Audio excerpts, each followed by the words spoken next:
Yeah, peace everyone. Here we are again with another Chief Speaks on enlightenment and transformation. Of course, as always, every Sunday, and whenever I get an opportunity to participate in the enlightenment and transformation going on, I am Chief Yuya, head Jegna of the Anu Nation, their New Life Global Ministries, and head instructor of the Sadulu House Spiritual Center. So, very interesting time we're in right now. I just received a very interesting confirmation. I don't want to say just received, but some days ago, about in regards to the Gregorian year reading that I delivered, as well as the actual Oduan reading for the Anu Ile. I'll share that going forward. But first, I just want to give everyone a very brief and quick recap on some of the things that we've spoken about thus far. This month's theme has been 2017, the year itself, the Gregorian year, and just the vibration of that. And as promised, I did share that I would be letting you guys know what we'd be covering going forth. So as this is the last Sunday of the month where you'll hear me next Sunday, I invite all of you, our new students, to share, participate, call in, ask questions, share your experiences. That's for all of you. It's not just for the steady ones who do. The steady ones who do, they're just showing their level of devotion and dedication or livocation to this actual movement and to this kingdom erecting initiative. But it is open to all of you who are students to call in and share your experiences. So I encourage you to do so because, in fact, it is the most valuable part of Anu. Chief Speaks is not the most valuable segment. It is the community. It is the opportunity for all of us to come together and speak and share and joke and laugh and relax each other and take the edge off of living in such a harsh environment that is really the most valuable experience. So I encourage you to be a part of that. But in any event, next month we'll be dealing with the theme of contradictions. And March we'll be dealing with the equinox. Of course, you know, we'll be driving into the vernal equinox in March. So we'll be dealing with that topic and what that means and breaking down the science of the equinox. In April, we'll be dealing with the concept of authority. In May, the concept of power. In June, we'll be tapping into the summer solstice, which is also very key because we'll be holding the another Anu retreat in June. We'll be holding another Anu retreat. So I know a lot of you have already asked about it and are interested, and that's awesome. For those of you who want to attend, you know, for now until we get the actual event link set up and everything, feel free to send an email to us. You can send an email at organizer@anulifeglobal.org, organizer@anulifeglobal.org to express your interest. But we'll be doing that in June for the summer solstice. So that's going to be a beautiful time. That will also be around the time that the Anu Spiritual Training Phase 1 Challenge will be concluding. So what I'm going to do during that time is to take those who have participated in the challenge and have completed Phase 1 through an experience.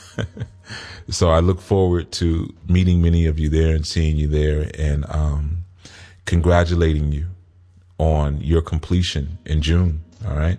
So I urge you all as well also to sign up for the Phase 1 challenge. Okay. Link should be coming soon. I urge you to stay tuned to the community show, The Strong, for more information about the challenge. Because in fact, we actually moved the dates a little bit. I know it technically already started, but we decided to reposition, re-engineer, and make it a more fuller experience. So I advised those core students who are working on that to move it up a little bit. And in July, we'll be dealing with the signs of an undeveloped person. In August, we'll be dealing with the concept of mating. And in September, we'll be focusing primarily on the archetype of the Libra. The archetype of the Libra. Of course, in September, we'll be going through our autumn equinox. So we'll be dealing with that, and that Libraic vibration in September. In October, we're going to be dealing with the power of identity. And in November, we'll cover building of the nation, building of the movement. And in December, we're going to build on the winter solstice. So you have the listing for the topics for 2017 Gregorian, and in effect, the topics actually reset every solstice and equinox. So just so you know, the topics are not actually, even though I'm saying it's for 2017, they're actually divided up into 4 segments. So right now we're really still in the zone of the winter solstice of 2016, and we'll be in that realm and that topic until March of 2017. All right, just kind of giving you guys some insight on how I design a little bit, or how things are organized. All right, so like I told you, this year will be a little bit more rougher for some of you, because we're condensing, and condensing means we're moving closer to a more solid form of ministry and ritual together. Okay, so things can't stay on the internet forever. They won't stay on the internet forever.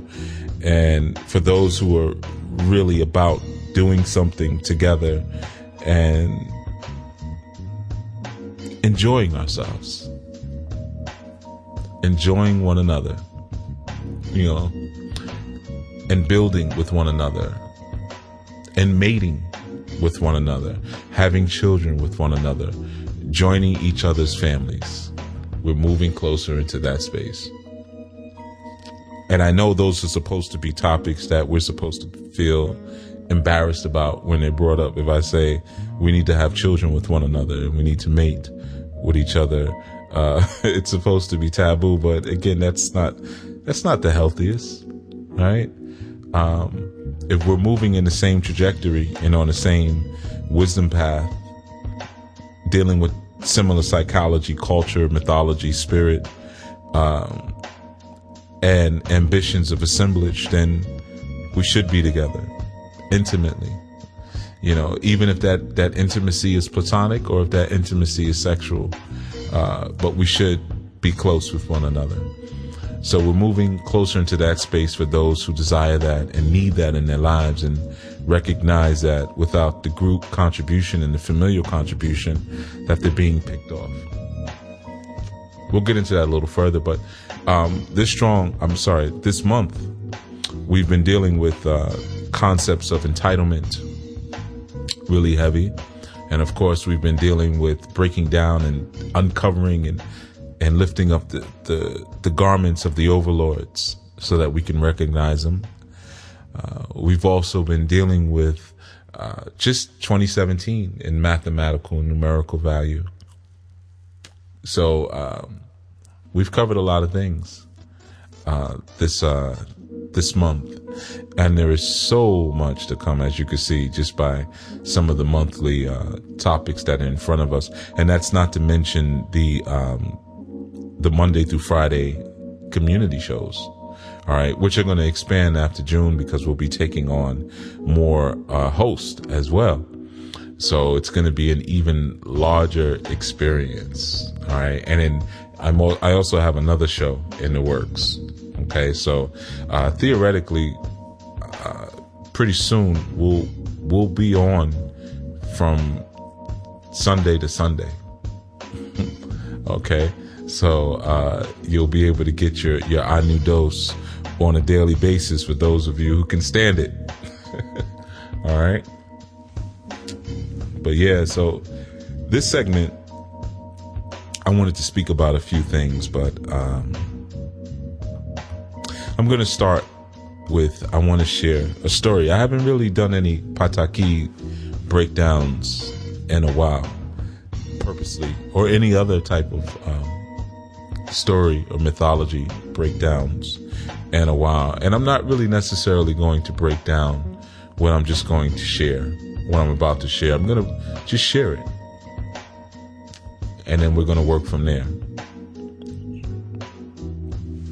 So some of you may know that I am a huge fan. Because I could say fan and supporter of Congolese cosmology. And much of what I work through and speak on and even do from a spiritual perspective is actually highly centered around Congolese thought. And I used to speak about it a bit. I don't think I do as much anymore. And primarily because the wisdom of the Congolese elders is such that there's not a lot of outside intrusion. So you don't see the same level of promotion that you may see with the Orisha sciences, as you do with Congolese cosmology. And the truth is, many people, they're desirous of the Orisha information. So in many senses, that's where I began in terms of the teachings. But there is so much more to cover that we will cover, and that we have the ability and the potential to cover. Okay, so some systems I speak about more often than others, as you may have probably noticed at this point. All right, but that's going to change as well in the coming year. I'm going to start sharing more of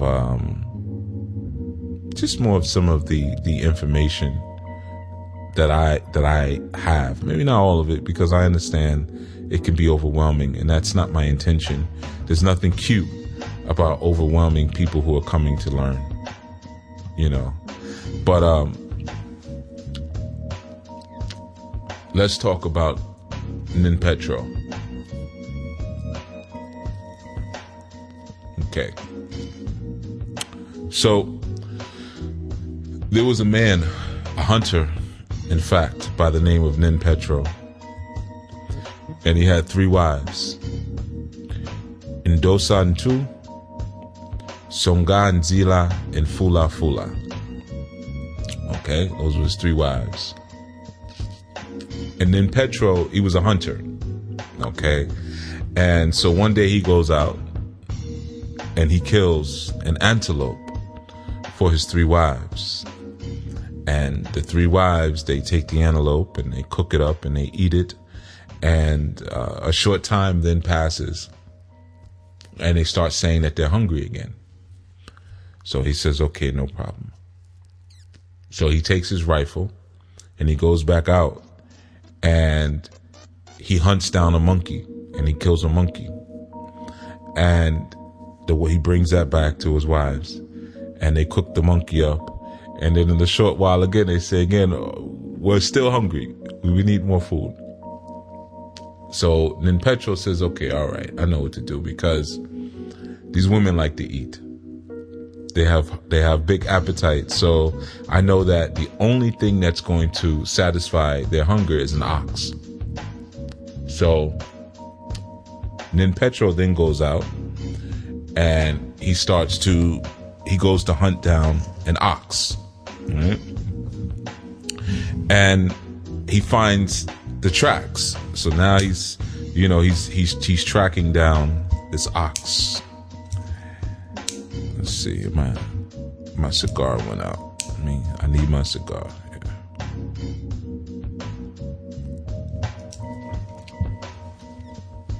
So Ninpetro is stalking this ox, right? And then he finds the ox with 2 or 3 other oxes, right? So By the time he finds the ox is with his brethren and sistren. And he shoots the ox. And what happens is he hits the ox, but it only makes the ox angry. The ox is not dead yet, right? And the ox then sees him and runs at him while he's trying to reload his rifle. And what happens is one of the other oxen that were with that first ox got angry because he shot the first ox, and he charges at Ninpetro and he kills Ninpetro. Okay? So he killed the first ox, but then one of his partners came and killed Ninpetro because he was angry. So now what happens is that no one back in the village even knew what happened. And his wives, they're hungry. So they're saying, where's Ninpetro? We need him to come back. We need him to feed us. So in Dosan too, she had the gift of dreams. That was her power. And she dreamt that Ninpetro had been killed by an ox. But before he was killed, that he killed an ox as well. So Songa Nzila says, okay, I will show you which way to go, so that way we can find where our husband is. Because Songa Nzila, she had the gift of tracking and guiding. She could find different places she could track. She was like a guide. So all three wives, then they left, right? And they're going up and down the hills and through the bush and through the thickets. They're even having to wade across the rivers and go through different patches of woods until it was around nightfall, and they come upon the place where they see Ninpetro's body. And Fula, who she had the gift of necromancy. She was a necromancer. She knew how to raise the dead. She went deeper into the woods and she collected herbs and different plants, so that way she could start to raise Ninpetro from the dead. So then, while this is happening, and Fula begins to work to raise Ninpetro from the dead, the three wives begin to argue amongst themselves. Because they're saying, they're arguing about whose Shimbek that Ninpetro will go into first. Okay? And the Shimbek is a hut. Okay, that's their homes, the Shimbek. I know you might have been thinking of something else, but that's their home. So Ndosan too says, listen, I'm the one who actually had the dream that let us know that he was killed. So he should come into my home first. And Songa Nzila says, well, if it wasn't for me, you would have never found his body, because I'm the one who showed you where the body was. And Fula says, yeah, but I'm the one who brought him back to life. So he should come into my Shimbek first. And as they're saying this, then Petro starts to come back to life. He starts to show signs that he's coming back. So then the women say, okay, well, look, let's all go cook food, right? And we'll take it to him. And we'll let him decide whose Shimbek he'll go into first by whichever pot of food that he eats out of first. So Ndosan too and Songa Nzila, they go and they kill two birds and they cook the birds in their pots. And Fula, she goes and she gets a pig, prago. That's another word for pig, prago. And she takes a pig and she kills her pig, right? And you know that the birds are akuko. So she takes the pig and she puts that in her pot. And then Petro, he takes the pot that had the pig in it, that Fula Fula had made. And he says, listen, in Dosa and 2, you had a dream that I was dead, which I am thankful for. But you didn't give me any food because you didn't know where I was yet. And Songa and Zila, you had to show everybody the road to get to where I was, but I was still unable to eat. But it was Fula Fula who brought me back into the world of the living. So I was able to eat the prago, or the pig that she gave me. So what Fula Fula has given me is prized among all others. And the people who were there in the village, the majority of them, they said, yeah, you know, Nin Petro made the right decision. That's correct. But the women of the village, because when I say the people of the village, most of the men, but when the women in the village, they said, you know, Nin Petro should have taken all the food from all the different pots and put them into one pot and eaten the food all mixed up.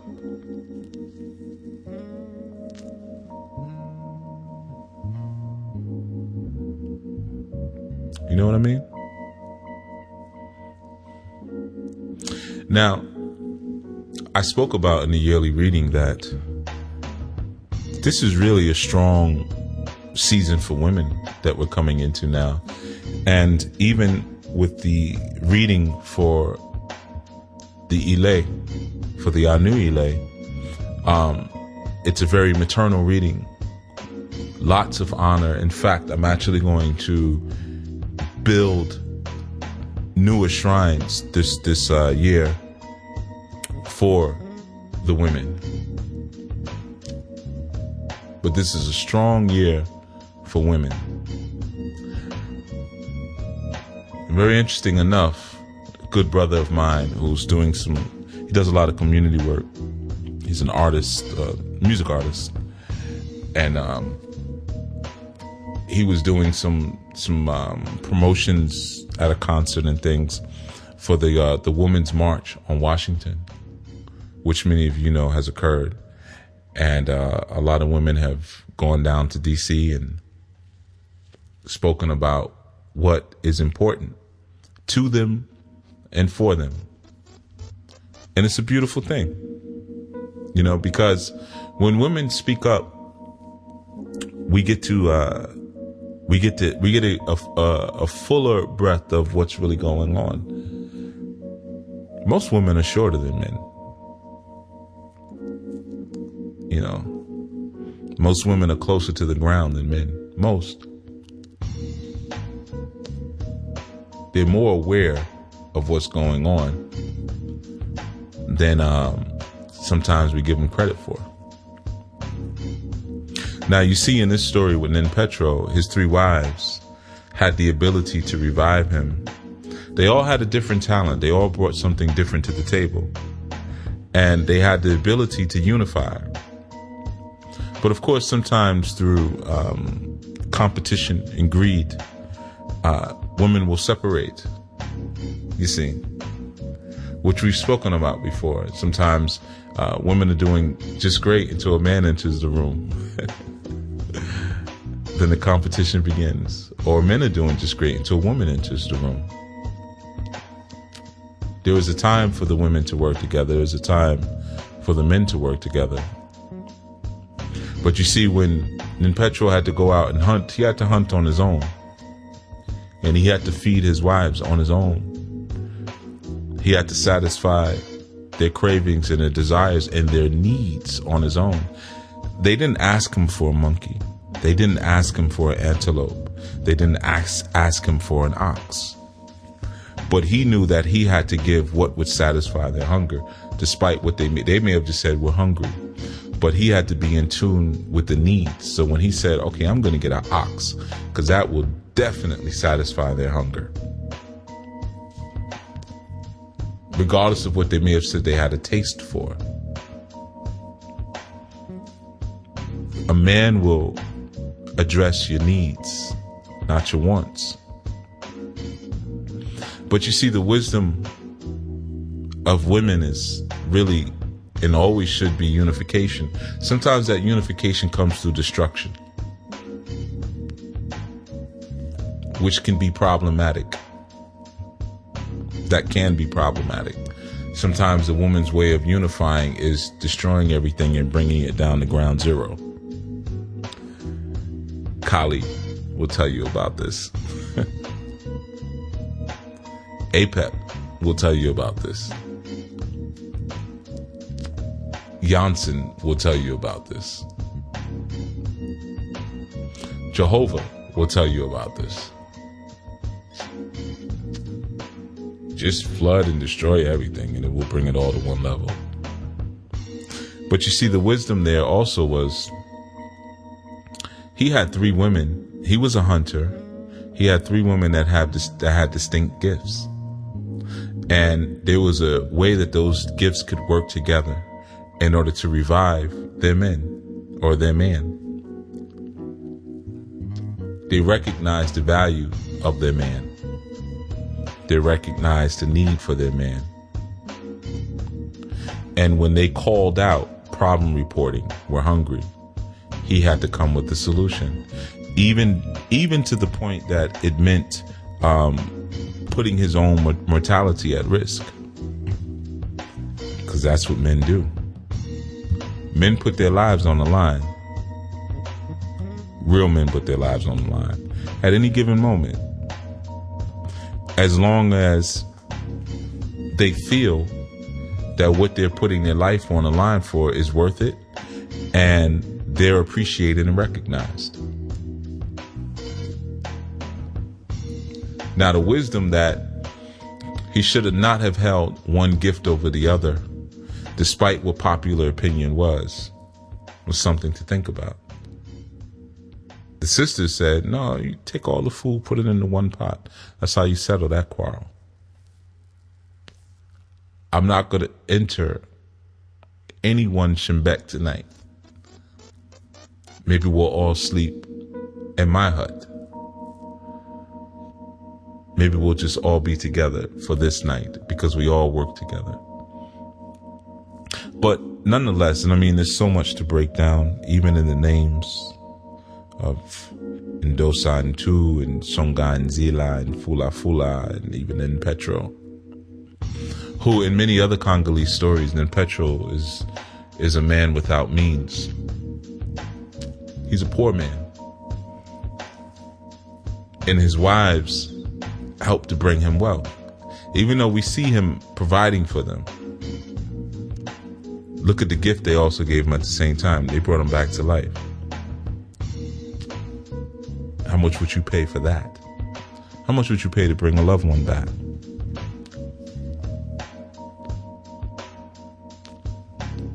You see?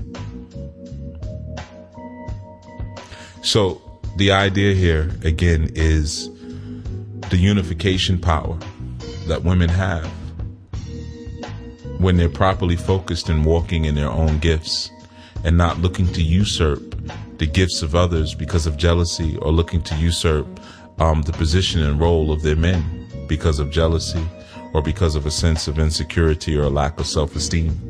And in within themselves, there's great power and great gifts. So even like when people leave comments and say that I assert sexist views, I absolutely do.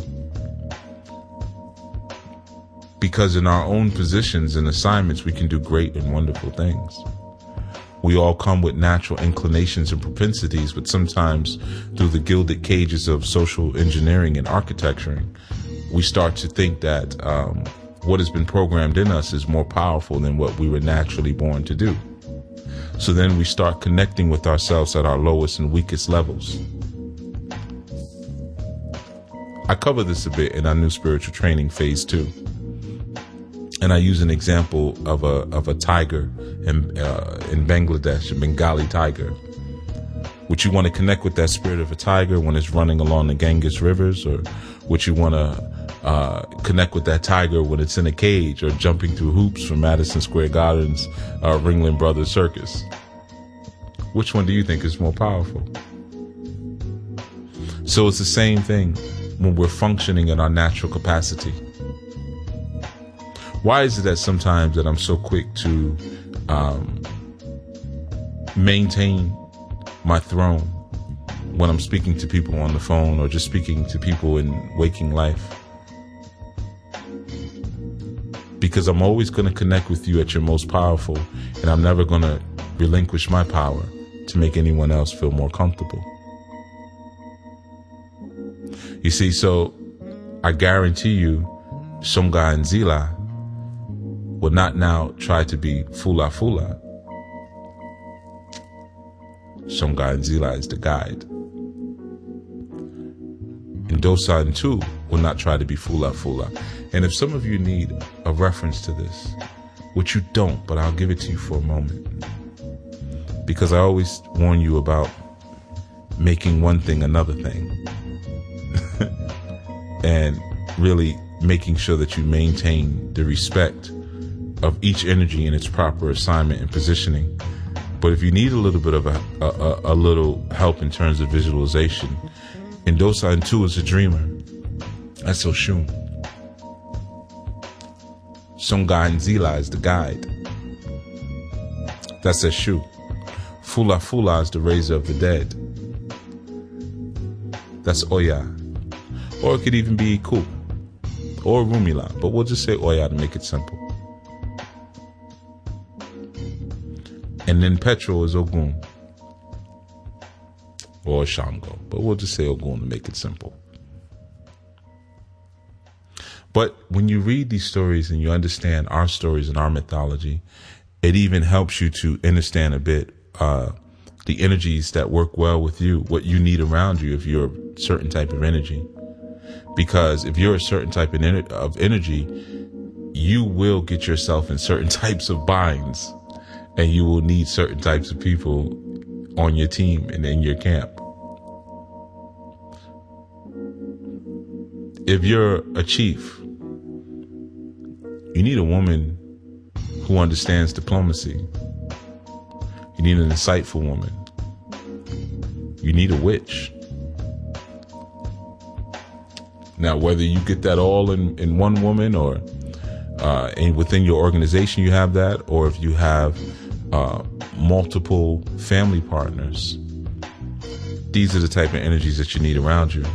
Now, again, like I said, so many confirmations, because the story came to me. I was thinking about it around the same time when the brother reached out to me about the March on Washington for the Sisters, which I didn't really even know about until maybe a day or two ago. So I actually gave that year reading and the reading for the Ile way before I even knew about the Women's March on Washington, which I'm sure has been planned for some time now. But I only just found out about it recently. But that's only a sign of many things, great things that women are going to do in 2017, because you have that one and that zero coming back to that one, but that zero is the last say. 1 and 0, 10. The last say, the 1 and the 0. 1 is the masculine man. 0 is the feminine principle, equating to a masculine principle, which is 1. So the 1 travels through the pathway of the 0 in order to resurrect back into a greater 1 again. So if you want to look at it visually to help you, picture a small 1 with a larger 0, followed by a larger 1. And that last 1 is larger than the 0 and the 1 that preceded it. That's what's happening this year. So if you haven't been working with those feminine energies, now is your time. If you've been too afraid to approach the Aj, now is your time to get over it. Men, if you have no women in your camp, now is your time to get some women in your camp. Turn up the volume on your campaign. And if you don't know how to hunt, now's the time to learn. Women, if you have gifts that you've been sitting on, now's the time to explore them. And understand when they are most needed. In this season, it's about the resurrection. you see. And most importantly, it's about the resurrection of the men. The masculine principle is always going to be that which resurrects. And we'll get into that when we start breaking down more the energy of the equinox and what that means, as well as the solstice, but the whole idea and aspects of resurrection and why it's so central to so many different systems, from, whether you're talking about Dionysus or Mithra or Krishna or Jesus or Shango. You have these constant themes of resurrection that come forth. Even with Vishnu, But there are pathways, there is a gateway to resurrection. Or as Sister Michelle said on one show, when she referenced the Stargate, which, collectively was just active recently.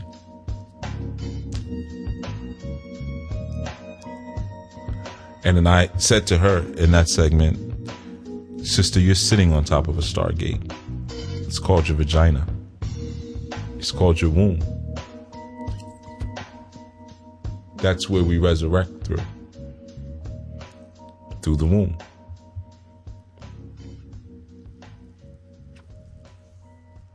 That's what Nas said. My seed will be my resurrection, and will bring correction to all the bad things I've done. I'm paraphrasing. So I wanted to keep the segment simple, and I was really planning to keep it at the 30-minute mark. I'm going to start working and whittling back down to my 30 minutes, as it should be. And I know for those of you because I have quite a few people who tell me that they listen to Chief Speaks while they work out. So I'm only assuming that your workout is at least between 45 minutes to an hour and a half. So maybe you just have to put it on repeat. But we're going to come back down to our allotted 30 minutes. But like I said, this is the season now. We have to stop being shy about being with one another. The value of being with one another and how we can and should enhance the lives of each other. And notice that Ninpetro was killed by an ox who was with the ox that he actually killed. Notice that the wisdom from this experience came from the other people who were in the village that these individuals lived in. And it's significant in this story that we're told that the village didn't know what happened to Ninpetro to be able to tell his wives. You see, when you have an Ile, when you have a family unit and you have a team, there's always going to be things that are sacred and central to the family itself that no one knows about. There's always going to be a mission and agenda that is not for public consumption. Just like you all don't know the Odu for the Ile Anu. I shared a little information about it. But there's always several readings that I do. There's a public reading, and then there's reading that I do overall for Anu Nation, and then there's one that I do for those who, in my family, who I have intimate relationships with. And there's work that's done for each. I don't just do the reading and sit on top of it. This is the season now. Understanding and guiding and focusing through that feminine principle and through that feminine vibration is the time for great magic. Great magic. And the supporting of that principle. Like you see, when the women were hungry, he had to support that. He had to go out and do what he needed to do. He didn't say, come with me. He didn't say, you go first. He just went out and did what he needed to do. I've shared it before, and I know I've given it to Sister Kim, and she shared it on her show. Don't think because a man is in the front that means that you're his slave. So many people get confused by that. They get just as confused as when we say that we're calling a spirit down. They literally think that a spirit is vertically on top of them. And that's why I had to tell you all, okay, stop speaking about higher vibrations and try to replace higher with inner. Not as a mandate, but just as an exercise to expand your awareness of something. Why are you in the back?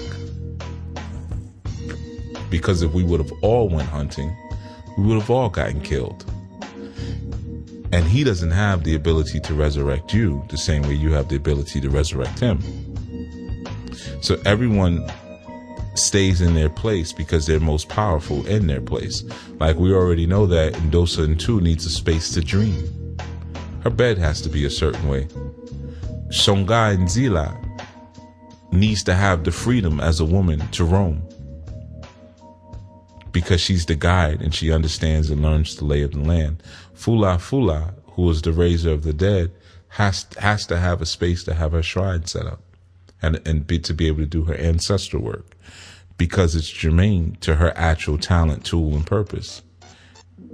And then Petro has to be able to stay out all night and day. Sometimes as a hunter, you hunt at night. Certain animals, they only come out at night. And you see, like, they went really far to find his body.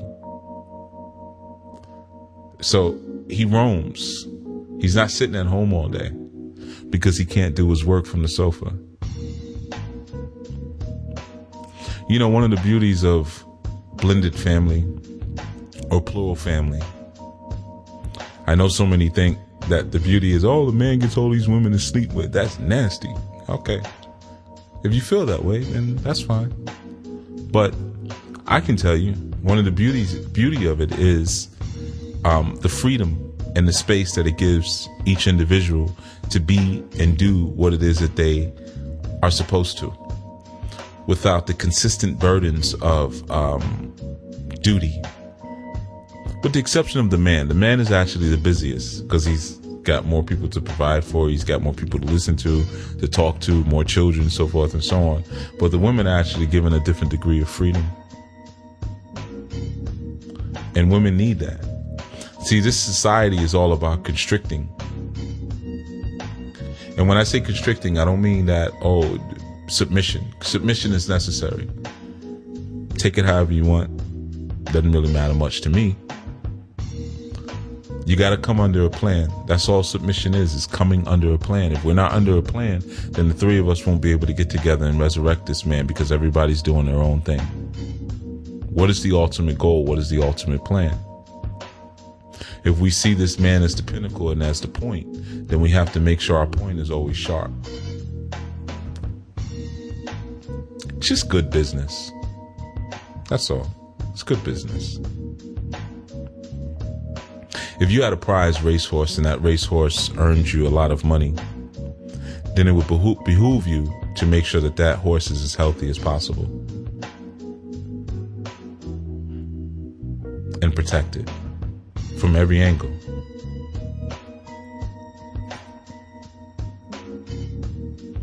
Sometimes we lose sight of that when we don't really see the value of one another.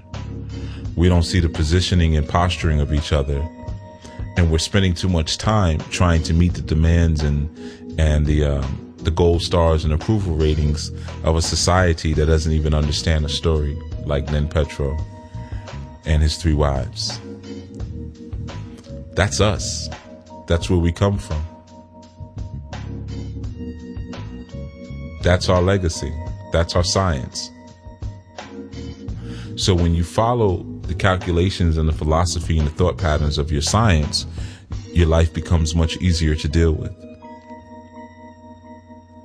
And I'm not speaking in terms of plurality.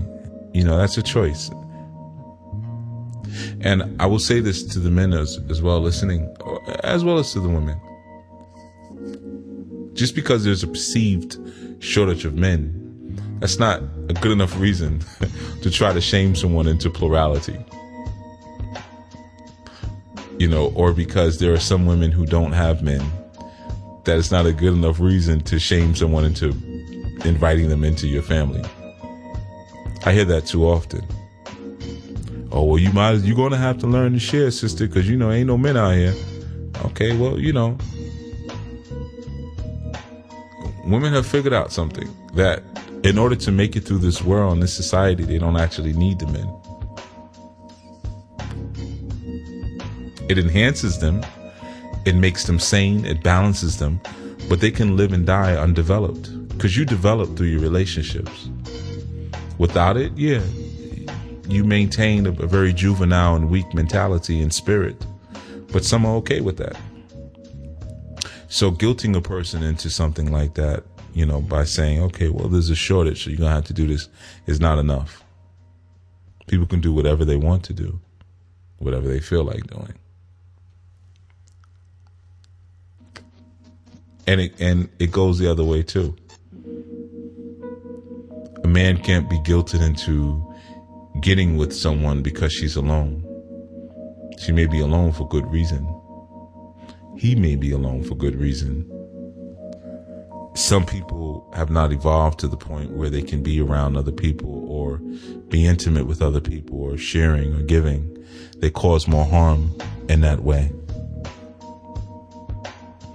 But we're striving to be the archetypes represented in our stories and beyond. The stories in the mythology are just a baseline measurement. And through that baseline, we build up further from there. Women, stop premeditating to have babies without a family. It's wicked and it's cruel. And it's anti-nature, anti-African. I don't care what the society tells you. I don't care how much governmental support you can receive, or, well, me and my mother and my sisters and my aunties, they're going to help me with the baby. It's sick. And you create sick children when you do that. And men, understand that your development that you're going through and the things that you're learning are for the purposes of establishing a legacy, and at the very least, from a baseline measurement, forwarding your nation. You can't build a civilization with people who hate each other. All you can do with those individuals is support someone else's civilization. So we're going to have to take some time to figure one another out. And the things that I'm sharing through these segments, often when I talk about men and women, are not to condemn one group over the other, but it's to show you the psychology that we each carry so that we can get along a bit better. When I tell you that a man needs space to roam, it's not because I'm saying that women are nagging too much, you need to leave these men alone and let them do what they want to do. It's not that. It's so that you'll understand him better. And when I tell you that a woman needs space to explore her gifts, it's not because I'm pandering to women, because I'm using this as an opportunity to mac different females that I wouldn't normally have access to. It's because I'm trying to get you to understand the psychology of females a bit better. And even in a sense with this story where they saw it as a great honor to have them come into their home that night after he resurrected. Understand why. I can tell you even personal experience. It's an honor when women are allowed to even serve you your food. And I shouldn't say allow, but which woman serves you your food that night. So men, these are the things you need to keep in mind. It means something to them when they take time and energy into fixing your plate. Make sure you say thank you. Make sure you recognize when she takes the tomatoes and she puts them in a round circle around the edge of the plate, and she cuts the avocado perfectly and she makes little patterns with the avocado and the tomatoes and the purple cabbage. You're going to notice that when she hands you the plate, she stands there for a moment to see your reaction, to see if you're recognizing her art, if you're appreciating her art and her culinary alchemy. It means something. And it can either raise you or it could leave you rotting in the sacred forest somewhere. We work better with one another. We really do. And we build civilizations and nations and kingdoms through such. But I'm not going to harp on that too much because, as you all know, as I just said, August, we'll be speaking about mating. But I felt it pertinent to share that story, and I know in sharing it, you all will reflect on it and think about other angles and other things that are shared. It's beautiful beauty of African cultures that most answers are given through stories, or through little short analogies, and then we can think about them through those metaphors, and they say so much more than what's really being said. Or then, because like I told you, and I spoke about this in another segment, African deep thought is not linear. It's cyclical. So sometimes the story starts in the middle of the story. It doesn't start in the beginning like we're so used to. Even when you read our patakis and you learn about our sacred odus, you'll find that most of the time the pataki starts with the advice that the Babalawo or the diviner gives to the person being divined for. Then it shares the story in the Ebo. It shares the issue. So it may say that watch your step carefully when walking through enemy land was divined for the swan, or was divined for the guinea when the guinea was concerned about traveling. Then it will say the diviner advised that the guinea, take 3 pieces of silk and a banana leaf and mark the sacred Odu, in the banana leaf and wrap it in the silk. Then you'll find out later that that same guinea used maybe the banana leaf or the silk to cover its tracks, to wrap its feet in, or something like that. So your ebos actually provide an active function and purpose. It's not just about killing a bird to feed something and then throwing it, at a crossroads down the street from your house. Everything that's sacrificed is sacrificed to be utilized for a journey that you're taking. Life is the journey. Life is the road. So in the same instance, when Petro fed his wives, the food that he gave his wives gave them the strength to take the long journey to find them. And him going out and hunting, that was a sacrifice. And it was a sacrifice given to the spirit of dreamers, and to the spirit of the guides, and to the spirits of the necromancers, so that those forces and those spiritual communities could one day raise him.